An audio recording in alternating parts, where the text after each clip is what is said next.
Ya. Bueno, entonces me regreso un poquito y, como les decía, la clasificación supravalvular, valvular y subvalvular.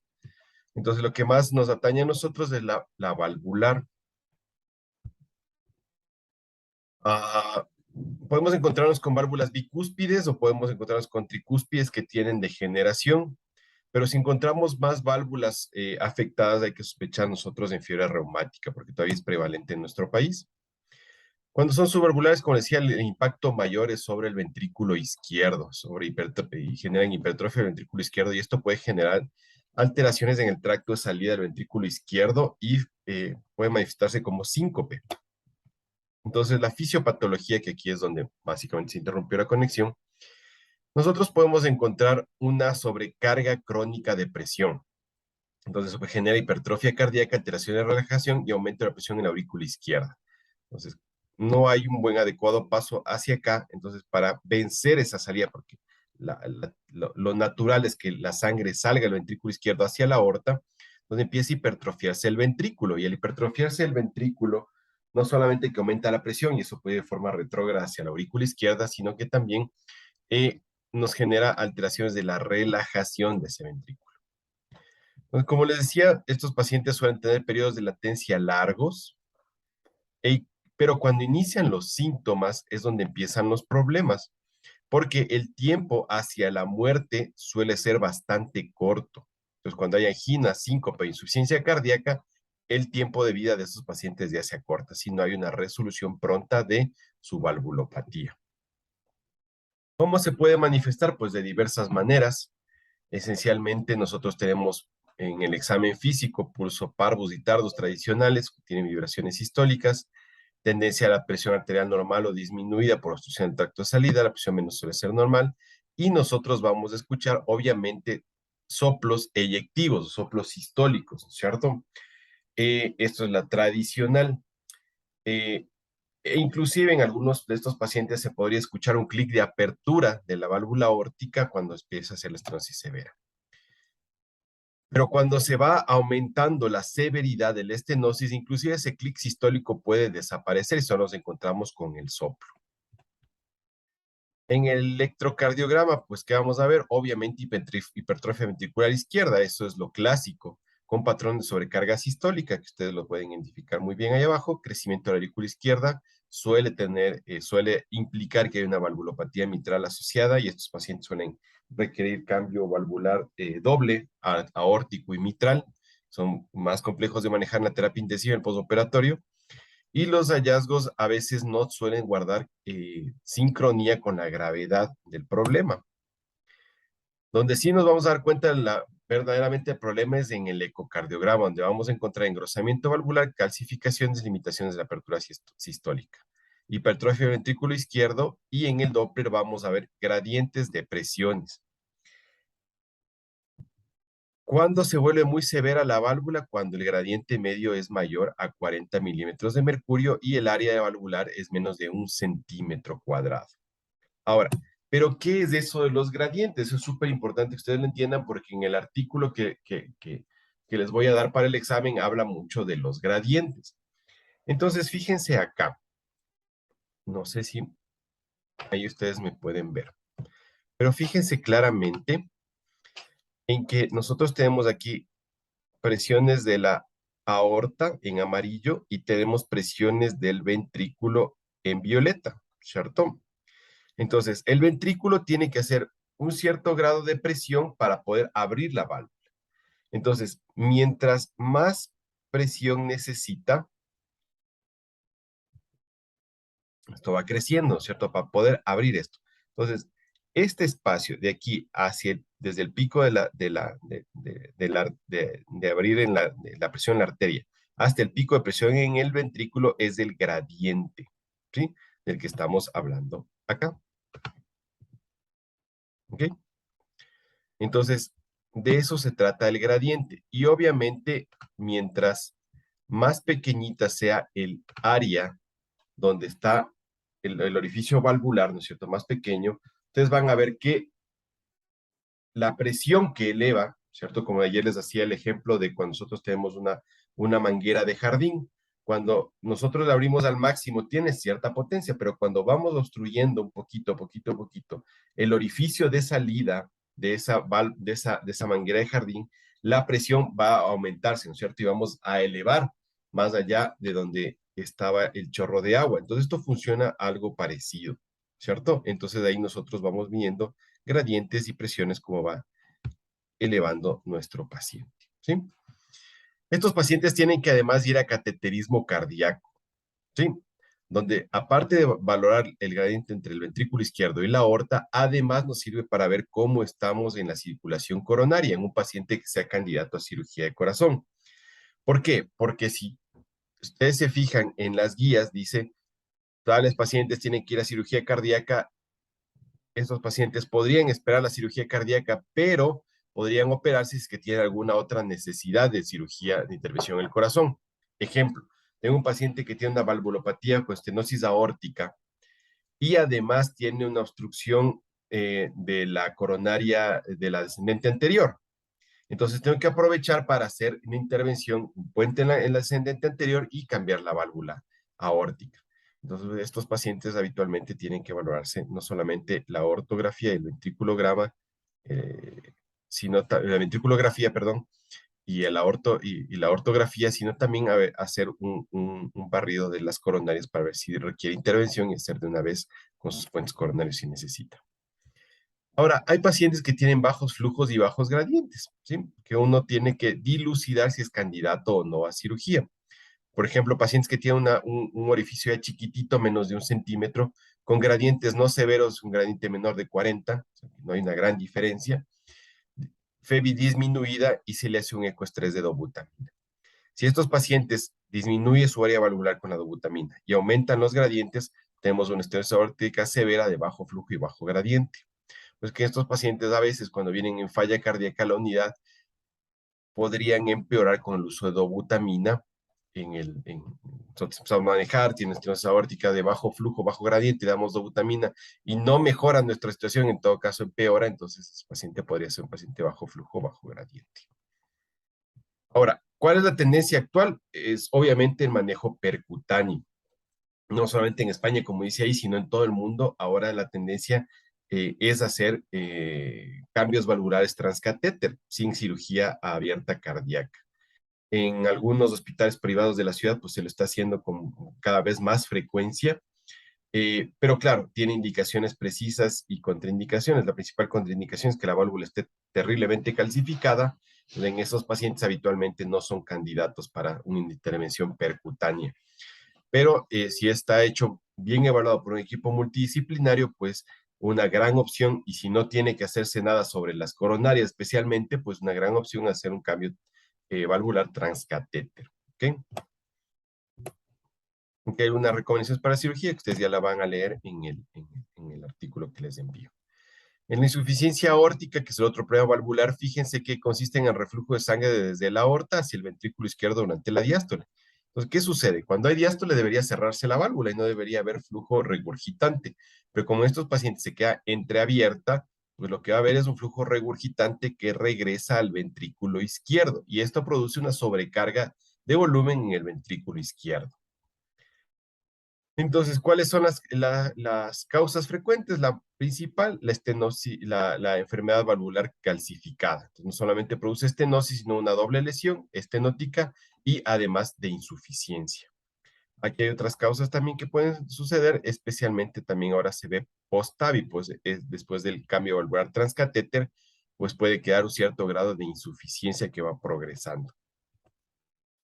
Cuando no es valvular, podemos ver asociada, y esto es muy frecuente en terapia intensiva, asociada especialmente a disección de aorta.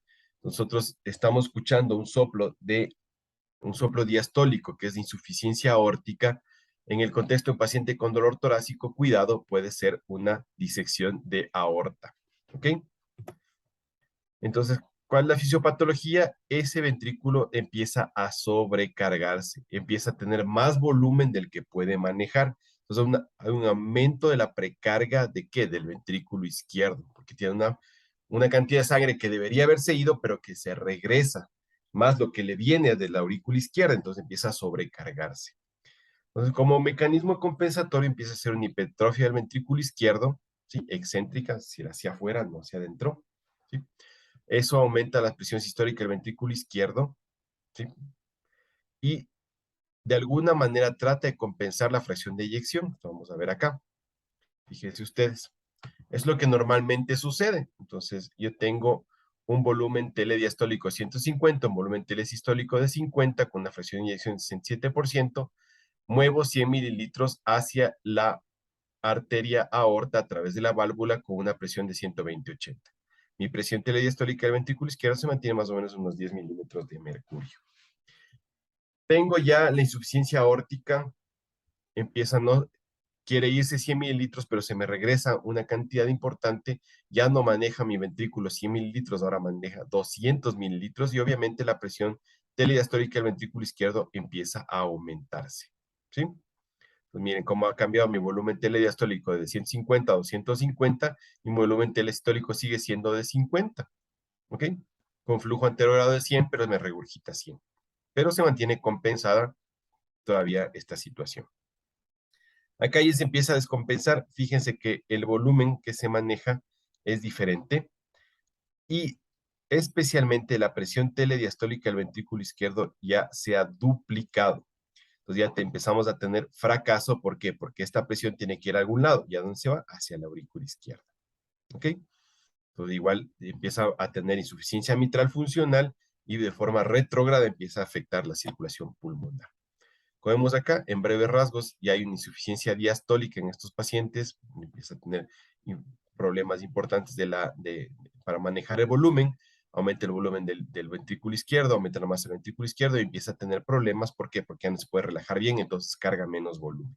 Y esto va descompensando y finalmente termina en falla cardíaca.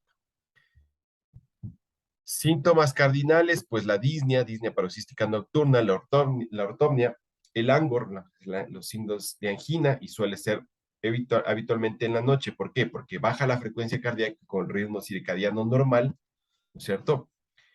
Y al bajar la frecuencia cardíaca, el corazón se vuelve menos eficiente para manejar ese volumen en exceso, ¿sí? Y el paciente suele sentir un síntoma clásico que es al darse vueltas en la cama para poder dormir, suele darle disnea. También pues, suele haber muchas palpitaciones porque ese paciente está hiperadrenérgico tratando de sacar volumen extra. Signos muchísimos, pues no. Ustedes en la semiología clásica van a encontrar un montón de signos de la insuficiencia valvular aórtica, que nos vamos a analizar este rato. Especialmente lo que vamos a escuchar, un soplo diastólico que va en intensidad decreciente. Cuando se acompaña un soplo mitral, también el soplo de Austin Flint, que esto ustedes ya lo conocen muy bien. Pero algo súper importante que es claro y ustedes se van a fijar en la terapia intensiva es en qué presiones sistólicas muy elevadas con diastólicas anormalmente bajas.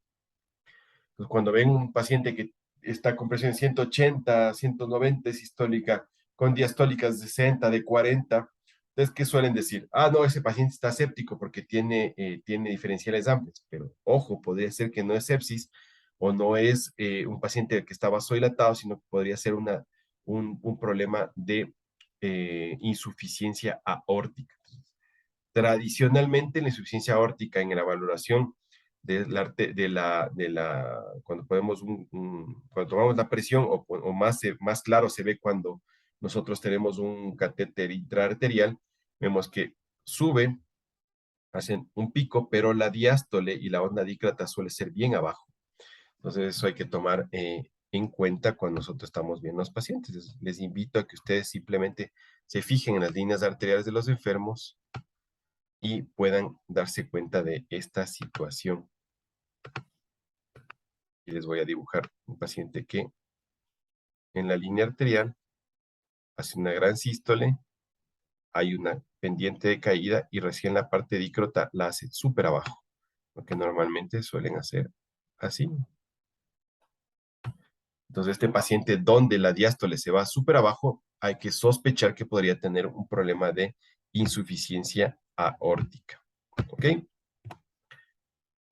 En hallazgos electrocardiográficos, pues el eje se va a la izquierda, hipertrofia del ventrículo izquierdo, sobrecarga del ventrículo izquierdo, ondas T negativa en las precordiales, como vemos acá, izquierdas, y defectos de la conducción, bloqueos auriculoventriculares. Una radiografía del tórax, pues obviamente cardiomegalia, dilatación, y inclusive podríamos ver una dilatación aneurismática de la arteria aorta.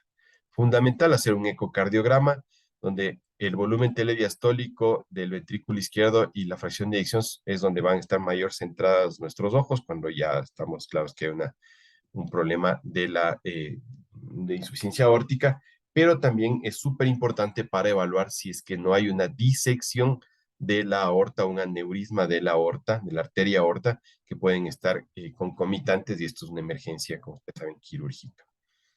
Hallazgos en el ecocardiograma, que ustedes ya lo van a ir revisando en vamos a ir rápido en honor al tiempo que ustedes tienen. Eh, para evaluar la gravedad, pues obviamente nosotros vamos a ver la fracción regurgitante, que es el volumen regurgitante sobre el volumen de fin de diástole, y si es mayor a 50 mililitros, esto ya es severo.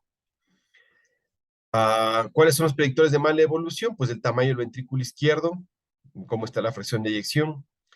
Eh, Vamos viendo con la evolución ecocardiográfica cómo está el volumen izquierdo, cuánto volumen va cargando, cuánto es la fracción regurgitante y cuánto de síntomas le va produciendo al paciente. Cuando el paciente ya se torna sintomático, muy parecido a lo de la estenosis aórtica, empieza a tener mucha falla cardíaca, mucho edema agudo de pulmón, y este paciente, que habitualmente ya está en clase funcional 3, 4, si no se opera, su supervivencia apenas del 30%. Hay un momento en que este paciente ya se torna irreversible, cuando ya su fracción de eyección se deprime, entonces los pacientes no suelen, a pesar de que uno intente operarle, suele ser ya este problema irreversible, no van bien el postoperatorio, entonces depende muchísimo de cómo esté ese ventrículo izquierdo, ¿sí? No existen tratamientos específicos para prevenir el avance de la enfermedad. Se ha visto que hay mejoría hemodinámica al utilizar fármacos vasodilatadores, excepto cuando el paciente ya está en choque, obviamente. Eh, no les ha ido bien con los beta bloqueantes y esto es una cuestión que tienen que ustedes tener súper claro, que habitualmente no les va bien el beta bloqueo a estos enfermos, que es la parte más importante del tratamiento farmacológico. Y habitualmente estos pacientes, mientras tengan ventrículo izquierdo todavía competente, salvable, suelen ir a cirugía cardíaca. Eh, ¿Por qué? Porque al nosotros corregir esta fracción regurgitante, hacemos que este ventrículo izquierdo no vaya a peor, ¿cierto? Entonces ya le damos un poco de descanso, no vaya a peor. Ahora, en el posoperatorio de cirugía cardíaca de estos pacientes también suele haber problemas, ¿no? Porque tiene que estar ese ventrículo muy, muy, muy, muy competente todavía. Suelen hacer fallo ventricular izquierdo con mucha frecuencia, porque son pacientes que suelen estar en el límite. Y una de las cuestiones súper importantes en estos pacientes es que tienen que estar muy bien revascularizados, es decir, ahí toma mucha importancia la coronariografía prequirúrgica, porque si este paciente tiene que ser resueltos, los grados de isquemia que tengan las coronarias tienen que ser resueltos, porque eso va a permitir que el paciente salga más fácilmente de la circulación extracorpórea, porque es un ventrículo que ya está con las justas. Y si nosotros no restablecemos de una vez el flujo coronario normal, pues las dificultades para salir de la circulación extracorpórea van a ser altas o el choque que se va a presentar en el postoperatorio va a ser importante. Eh, Como les decía, lo más importante es elegir el momento adecuado para la cirugía para evitar los cambios morfológicos e irreversibles del ventrículo izquierdo, porque si ya estamos en dilatación del ventrículo izquierdo y falla del ventrículo izquierdo, es poco probable que el paciente le vaya bien, inclusive con la cirugía. Aquí están las recomendaciones. Cuando poner una válvula protésica o una válvula mecánica o biológica, pues depende de varios factores, pero los más importantes es que cuando es mecánica, habitualmente se utiliza en pacientes menores de 5 años y que no tengan contraindicaciones para los anticoagulantes orales, porque este paciente tiene que ir anticoagulado de por vida. Y cuando elijo biológica, cuando tiene problemas un paciente que tiene además un problema de coagulación, mayores de 5 años porque su expectativa de vida no es muy larga, un paciente que no quiere o no puede tomar anticoagulantes orales, esto sucede también haciendo un análisis de trabajo social, pacientes que no tienen apoyo familiar, no tienen una red de apoyo, viven lejos de los hospitales, no tienen acceso pronto a los servicios de salud, no puede tener un laboratorio cerca para irse chequeando el INR. Entonces, estos pacientes no deberían utilizar anticoagulantes orales, entonces tendría que utilizarse biológica, porque se utilizan solamente corto tiempo los anticoagulantes, pues se quedan antiagregados, hasta esperar que se epitelice la superficie de la válvula biológica. Si un paciente no esperamos que tenga una sobrevida mayor de 10 años, le ponemos solamente una biológica o una mecánica, y mujeres que desean embarazarse, pues se van a biológica. Pasamos a otra valvulopatía frecuente, la estenosis mitral. Es la obstrucción del tracto de entrada del ventrículo izquierdo. Estábamos hablando del tracto de salida en las dos valvulopatías anteriores, ahora vamos del tracto de entrada, ¿cierto? La comunicación entre la aurícula izquierda y el ventrículo izquierdo.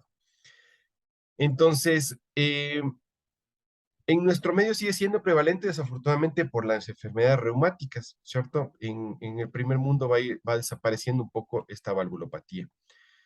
Habitualmente vemos que engrosamiento de los bordes, fusión de las comisuras, la tradicional boca de pescado que se suele ver en el ecocardiograma. Aquí vemos una imagen tridimensional, esa boca de pescado. Se ve solamente como un domo de un gran coliseo, ¿cierto? Donde tenemos una parte abierta hacia arriba. Vamos a pasar rápido, la boca de pez en el 2D, como vemos acá, ¿sí? Y acá vemos en el 3D. ¿Cómo vemos si un paciente tiene estenosis mitral severa o muy severa con su área valvular?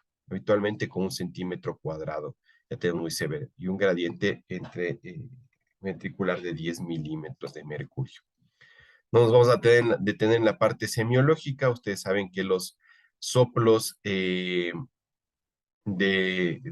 la parte superior, nosotros tenemos acrónimos, ¿cierto? Cuando es en la aorta, sistólico de estenosis, diastólico perdón, cuando es en la parte mitral, nosotros tenemos un soplo eh, diastólico de estenosis, sistólico de insuficiencia. Entonces, habitualmente nosotros tenemos un soplo diastólico en la estenosis mitral. Entonces, en estos pacientes tiene una fisiopatología que es simplemente de ir entendiendo cómo se mueven las presiones. Si es que yo no puedo desde la aurícula pasar suficiente volumen hacia el ventrículo izquierdo, ese paciente per se ya tiene una disminución del gasto cardíaco. ¿Por qué? Porque su ventrículo izquierdo se va a cargar menos de volumen y obviamente va a tener menos que eyectar hacia la aorta. Entonces ya tiene per se una disminución del gasto cardíaco, y ese ventrículo se va haciendo un ventrículo, como decimos, entre comillas, vago, porque maneja volúmenes pequeños, presiones más bajas, y esto, cuando nosotros cambiamos la válvula y empieza a tener mayor cantidad de presiones y de volúmenes, puede ser que ese ventrículo se falle. Entonces, mucho cuidado en el postoperatorio de cirugía cardíaca. Estos pacientes no están acostumbrados a manejar mayores volúmenes, mayores presiones, y cuando cambiamos la válvula y abrimos o hacemos una dilatación de la válvula, no con cambio, sino simplemente con una dilatación de la válvula por medio de cateterismo, pues ellos suelen empezar a manejar al principio mal las presiones y los volúmenes, y se fallan. Hay que ir revisando hasta que se acostumbren. Entonces, habitualmente estos pacientes suelen tener aumento de la presión, ¿no es cierto? Eh, por diferentes causas empiezan a tener descompensaciones, es decir, un paciente que tiene su estenosis mitral, pero se embaraza, tiene anemia, tiene una infección, tiene una fibrilación auricular, genera taquicardia. La taquicardia, pues obviamente va a generar que estos pacientes tengan complicaciones. ¿En qué? En que se llena menos ese ventrículo izquierdo, tiene menos tiempo para llenarse, las presiones hacia retrógrado empiezan a aumentar, ¿no es cierto? Empieza a transmitirse la presión hacia la arteria pulmonar, se produce un vasoespasmo pulmonar y generalmente terminan con edema agudo de pulmón. Entonces, ¿cuáles suelen ser las características? ¿Cómo se va manifestando este paciente? Empiezan a hacer fibrilación auricular, dilatación de la aurícula izquierda, eh, pueden empezar a tener éstasis sanguínea en la aurícula izquierda, y es muy frecuente que formen trombos, y esto genera embolias periféricas, aumenta la presión arterial pulmonar y empieza a tener fracaso de la función ventricular izquierda, porque es una cámara pequeña que no carga suficiente volumen, y al hacer esfuerzos, los pacientes suelen tener mucha disnea. Entonces, ¿qué sucede? Hay transmisión de presión hacia atrás, hay hipertensión arterial pulmonar reactiva, vasculopatía obliterante, ¿sí? Hay especialmente cuando es de larga data, las presiones sistólicas de la arteria pulmonar van aumentando y empieza a tener problemas del ventrículo derecho. ¿Por qué? Porque le aumentamos la poscarga del ventrículo derecho. Suele haber cambios en el ventrículo derecho, efectos protectores, porque van a empezarse a redistribuir los flujos pulmonares para tratar de no aumentar demasiado la presión en la poscarga del ventrículo derecho, pero esto es un cambio cuando se va haciendo, cuando tenemos una estenosis mitral crónica con el tiempo que va empeorando. Cuando es aguda, por ejemplo, un infarto, digamos, alguna obstrucción aguda de la mitral que produzca disminución de su área o estenosis, pues ahí estos cambios no se pueden dar. Eh, y esto finalmente tiene repercusiones, como decía, en el ventrículo derecho. La clínica puede presentar dos extremos cuando tenemos gasto cardíaco normal con gradiente auriculoventricular elevado. Estos pacientes con estenosis mitral grave generalmente tienen síntomas de esfuerzo, ¿no? Porque no pueden adaptarse al esfuerzo extra y generalmente producen disnea de esfuerzo. Los que tienen bajo gasto generalmente es fatiga, debilidad que va progresando. Estos pacientes son los que más encontramos. Ahora, como ustedes saben, la aurícula izquierda eh, empieza a crecer. ¿Por qué? Porque no puede eyectar ese volumen hacia abajo, hacia el ventrículo izquierdo, entonces empieza a crecer. El momento que empieza a crecer la aurícula, esta empieza a tener problemas en la conducción eléctrica y generalmente la arritmia más frecuente que producen es la fibrilación auricular. Entonces, estos pacientes que hacen dilatación de la aurícula izquierda, hacen fibrosis de la aurícula izquierda, tienen una desorganización estructural, entonces las velocidades de conducción de los impulsos nerviosos van cambiando, ¿cierto? Y esto genera fenómenos de reentrada que terminan con una fibrilación auricular. Como les decía, la disnea es habitualmente el síntoma cardinal de estos pacientes, ¿sí? También pueden tener hemoptisis, generalmente se realiza suele ser súbita, puede ser por ruptura de las venas bronquiales y se presenta como esputo hemoptoico. También pueden tener infartos pulmonares por esta éstasis de flujo que tenemos ahí. Estos pacientes, pues la característica principal es el soplo diastólico, como les decía, un diastólico de estenosis, que generalmente puede tener otros acompañamientos, chasquidos de apertura, reforzamientos del S2, etcétera, etcétera. Ah, Estos pacientes generalmente pueden no solamente ser una estenosis reumática, sino que puede estar acompañada de otras muchas enfermedades. Es algo no tan frecuente, pero suele aparecer en terapia intensiva que estén acompañados de mixomas y que por eso estos pacientes tengan que ir a cirugía, ¿no es cierto? Cuando empieza a tener alteraciones dinámicas, pueden empiezan a tener obstrucciones de la salida de la válvula mitral, estos pacientes generalmente tienen que ir a cirugía. Podemos tener hallazgos en el electrocardiograma. Generalmente vemos nosotros una P mitral, como vemos ahí. Empezamos a ver dilataciones de la aurícula izquierda. Esto, nosotros tenemos generalmente pacientes donde empiezan a redistribuir los flujos, ¿cierto? Y habitualmente uno de los síntomas principales que encontramos o las manifestaciones principales que encontramos es paciente con fibrilación auricular. Bien, el paciente con fibrilación auricular tiene disnea, nosotros empezamos a buscar, le pedimos un ecocardiograma y el paciente lo que ha tenido es una estenosis mitral. Esto suele suceder con mucha frecuencia en mujeres jóvenes, ¿sí? Pero también es frecuente en pacientes ancianos, ¿cierto? Como manifestación de fibrilación auricular. Eh, ¿Cuál es el problema de fibrilación auricular? Que nosotros habitualmente encontramos al paciente no por la fibrilación, sino por las embolias sistémicas. Pacientes que han hecho stroke, pacientes que han hecho embolias sistémicas, porque como les vimos en las diapositivas anteriores, este paciente empieza a tener éstasis de sangre en la aurícula izquierda y empieza a formarse trombo, especialmente en la orejuela. ¿Ok? Aquí están las recomendaciones para la valvuloplastia mitral o para el cambio valvular mitral. No nos vamos a detener ahí, no tendríamos tiempo suficiente y en el poco tiempo que tenemos vamos a ver la última que es la insuficiencia mitral. Entonces, ¿qué pasa acá? No tenemos un cierre adecuado, ¿cierto? Y cuando el ventrículo izquierdo hace su sístole, la sangre en lugar de solamente ir hacia la aorta, también hace una regurgitación hacia la aurícula izquierda, como vemos acá. Entonces empezamos a cargar volumen sobre la aurícula izquierda, volumen que no debería estar ahí, o sea, una regurgitación, porque como ustedes saben, Cuando hay la sístole del ventrículo izquierdo, la válvula mitral tiene que permanecer cerrada y la sangre no debería regresar hacia la aurícula izquierda y en este caso regresa. Habitualmente por fiebre reumática, endocarditis, isquemia miocárdica, esto también suele ser frecuente en los pacientes infartados, ¿sí? Como una complicación severa, dilataciones del anillo mitral con el tiempo, enfermedades reumatológicas. ¿Cuál es la fisiopatología? Crónicamente este paciente, en lugar de eyectar solamente sangre hacia la aorta, ¿cierto? Tenemos que hay una fracción que se regresa hacia hacia la aurícula izquierda, perdón, ¿sí? Entonces, ¿qué pasa? Esta aurícula empieza a cargarse de volumen, empieza a cargarse de presión y por vía retrógrada empieza a afectar la circulación pulmonar. Los pacientes suelen tener disnea de esfuerzo, fatigabilidad, pueden tener fibrilación auricular también, porque mientras va creciendo la aurícula izquierda, va a tener riesgo de fibrilación auricular, y aquí hay un acápite importante que me gusta conversar muchísimo. Como ustedes saben, hay mucha euforia a favor y en contra de utilizar dopamina en los pacientes en terapia intensiva. Hay escuelas que dicen no, hay escuelas que dicen sí. La evidencia mundial ahorita dice en el choque séptico no, pero igual se sigue utilizando en el contexto de la individualización de los tratamientos.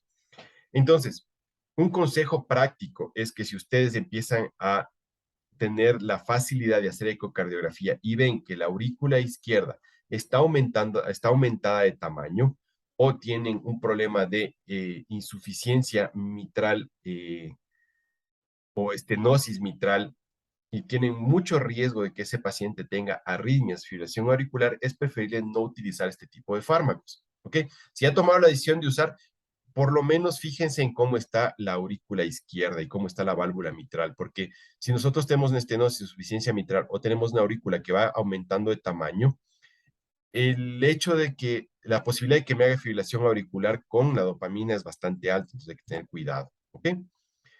En la auscultación, en este caso tenemos un soplo sistólico, ¿cierto?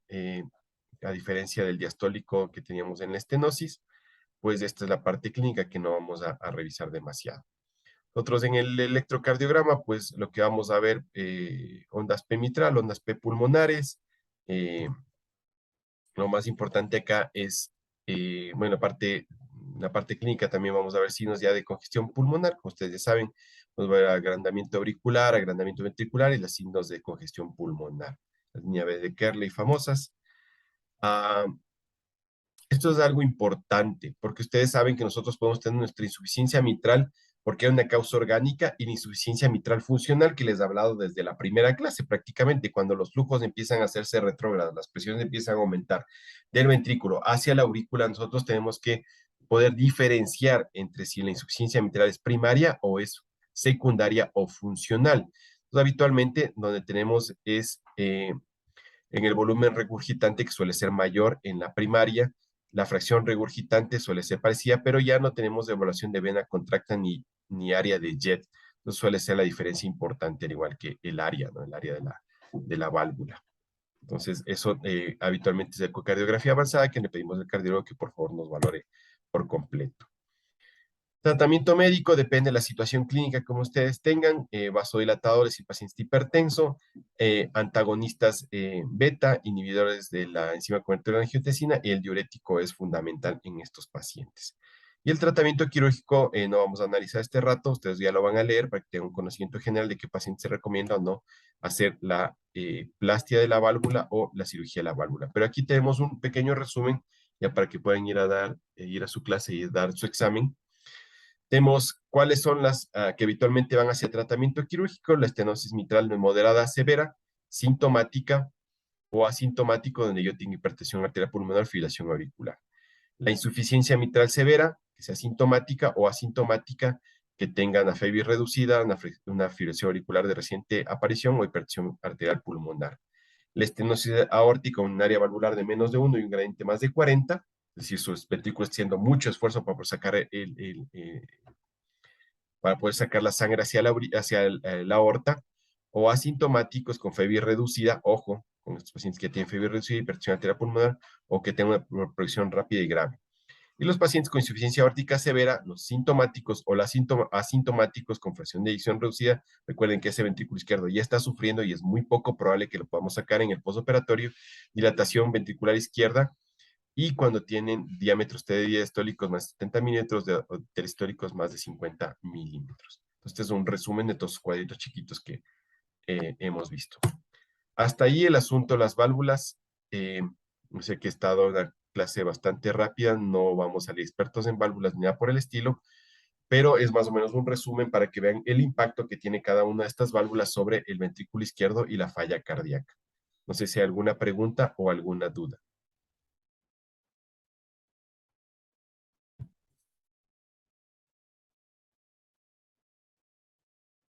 Pues si no hay, nos vemos la próxima clase. ¿Listo?